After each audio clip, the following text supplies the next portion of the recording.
this is a gradual process of success. So it's a little bit like when we do a little bit of something and we find, oh, that sort of works. And then we can do a little bit more of that. And if at a certain point we find, oh, this doesn't totally work in this situation, our discipline must be that we adjust what's needed. It's not about finding the one size fits all that I can just blanket approach this and fix it. Because that's what we did when we were children. We found our defense strategy and it was like wallpaper. We just applied that strategy to everything because that's what helped us survive at a certain point. As adults, we have a much more comprehensive set of how we cope with things, how we handle things. So it makes sense that we actually let ourselves use that. So that whatever the situation, or whatever the feeling, or whatever is happening, I let myself actually adjust what I'm doing or how I'm responding depending on what gives me best effect, best result, best outcome, best resolution. We'd all love to find that one solution that fits everything. I easily spent the first 10 years of my career trying to find that one thing that no other therapist or scientist or theorist or psychologist had found before. This one approach that we could use for everything and it would fix it all. And I thought I found it. I really did. And then I realized, no, we're actually a bit more complex than that. You know, we can simplify it, sure. But our inner world is a very responsive place. And depending on what situation we find ourselves in, whether it's an inner world situation or it's outer world situation, we're having a unique reaction in that. Even if it's familiar, it's unique in that moment. So in the uniqueness of that moment, it's important we have freedom to decide exactly what that needs right now. What's the best I can give that? And accepting that on different days, that's going to be different things. Based on my energy level, or my mood level, or whatever else is going on. And that doesn't make it less. It's probably one of the hardest things to actually cultivate and practice. That kind of flexibility within ourselves. Our mind loves the rigidity and the structure of a solution. A to B to C equals D. Boom. We love it to be that kind of solution. Our mind loves that. But my experience is that our inner world doesn't work in that way. It's much more uniquely present and responsive to whatever is going on. And so it feels like that it actually needs us to live in it in that way. What does this need? Or what do I need right now? What can I give this right now? So we're always finding out. We're always in that kind of curious space of, is this enough to give it? And we might be finding out, no, that's not enough, or maybe I need to do something more or something different. We're always adjusting. And being okay with a reasonable degree of success. Sometimes our mind, when we don't get the total success, our mind just throws all the toys out of the pram. None of this works. I've tried everything and none of this works. But that's not how we're built in my experience of it. We're not looking for the one solution. It's allowing that point of unease and uncomfort where we would normally seek the pain relief or the distraction or the whatever, and let ourselves sit in it long enough until we find out something else, until we give it something else. How are we feeling this in the room or in ourselves? We all know the feeling of, oh, I don't want to feel this, and what we do that gives relief from that. We all know that experience. We all know the experience of pain. We all know the experience of pleasure. I wonder, is that the place where we get to practice patience with ourselves? Where it's, okay, so I've really no idea what this feeling even is. But I'm really curious to find out. I remember first time I was going through a significant bereavement. I was quite young. My dad died when I was 17. So those kind of years in my early 20s, I was grieving, but I really didn't know a whole lot about grief to be able to recognize, oh yeah, Emer, you're feeling this because of grief. So all I would know is that at very random and seemingly inappropriate times, I would just start crying. It might be, at a movie. I would always cry at movies. And it could be any bloody movie and I would be in floods, yeah? I really thought there was something wrong with me. This could be 4 or 5 years, after. So in my mind, it didn't make sense that I was still crying about that. I couldn't make the connection with it. I just thought I was a bit mad that something would just make me cry so much. And then at different times of feeling tiredness or feeling, different aches and pains in my body. But putting it down to something else, putting it down to, I must have slept wrong on that. Or it must have been because of this, or it must be because of that. And random pains, I would have heartache, but the pain would be here.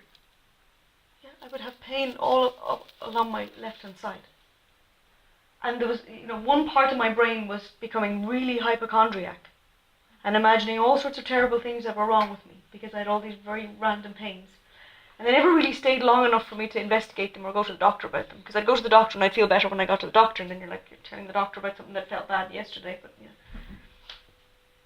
And it wasn't until years later, when I was going through another bereavement, that I recognized the same things. I was like, oh my God, the penny suddenly dropped.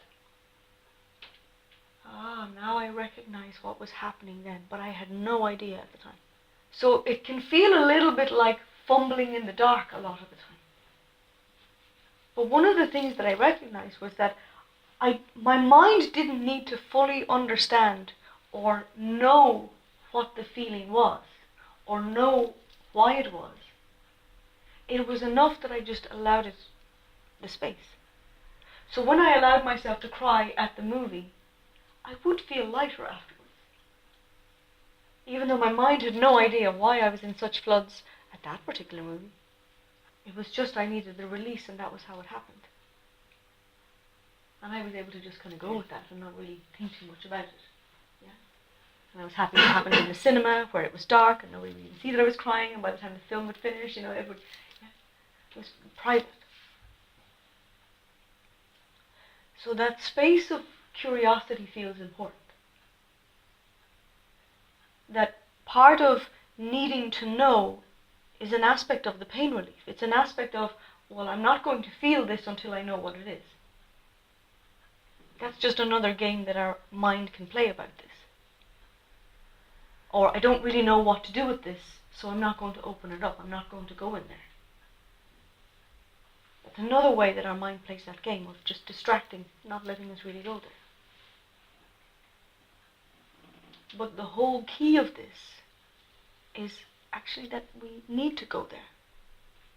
We need to go right to that point where we don't know what we're doing. But we're allowing.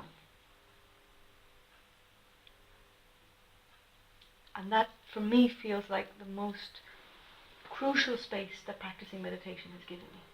Just that ability to just be in that, even if it's for 5 seconds or 5 minutes. Just that ability to sit in that, because I was no longer giving myself the option to do what I'd always done. What happened for me was I got to a certain point where I was so head melted, I couldn't take it anymore. I thought, enough of this. I have not been able to unravel any of this at the level of my mind or resolve it at the level of my mind. I had realized that I had a place for everything. I had analyzed everything to bits, and I wasn't feeling better. And it was at that point that I began recognizing that you need to do something else here. If I could have chopped my head off at that point, I would have loved to. So meditation was what gave me the option to do something other than being in that analysis of my mind. I found out, kind of by accident, I wasn't even meditating, but I literally just took a breath because my head was just like a hurricane of thoughts. I was really, really stressed. I took a breath and I just came to here like this. I was at home alone. And I just kept my focus here for, it was probably only a few seconds. And I realized that's a lot quieter than what was going on up here in my head. And then every now and then, over the next while, I began checking, was that still there? So when up here was mayhem, everything was going all over the place around me, I would take a breath and come to here and find out, yep, that place of stillness is still there. I don't know how that works, but in here is quiet, even when up here is loud. And so when I sat to meditate, I did everything I could to keep my focus here, at my heart. And of course it wavered and all the rest of it. But I found out something in that no matter what was happening in the outer world of my body or my emotions or my thoughts, there was a point in here that was actually nice and calm and quiet. And I could just go there. It was like a little quiet room that I could go for a while and have a little rest from everything else that was going on. The more that I spent there, the more that began to just grow and really tiny little bits of growth and expansion. And then as that grew, this began to be the space where I experienced everything, where I got to know everything. So it still happens for me that I'm feeling something and I have no idea what it is. That still happens. Something can be going on in my feelings or my energy and I'm like, what is that? I can feel the unease of it. But it's still not clear to me whether, is this sadness? Or is this, am I stressed of something? Or am I what? It just won't be clear. So even now, this can take days of just sitting with before, oh, but that's what that is. It takes a fair bit of patience just to sit in that not knowing and just wait for it to emerge, wait for it to clarify a little bit. Then I find out. We get very cross with ourselves when we don't know right away. We get so impatient. The healing process is how it's felt and how it transforms. Sometimes the story comes with it, but not always. You know, it can be from something when we're very, very small, even a baby, so we're not going to have a conscious memory of that. But the feeling still needs a healing in some way. So it's enough to feel.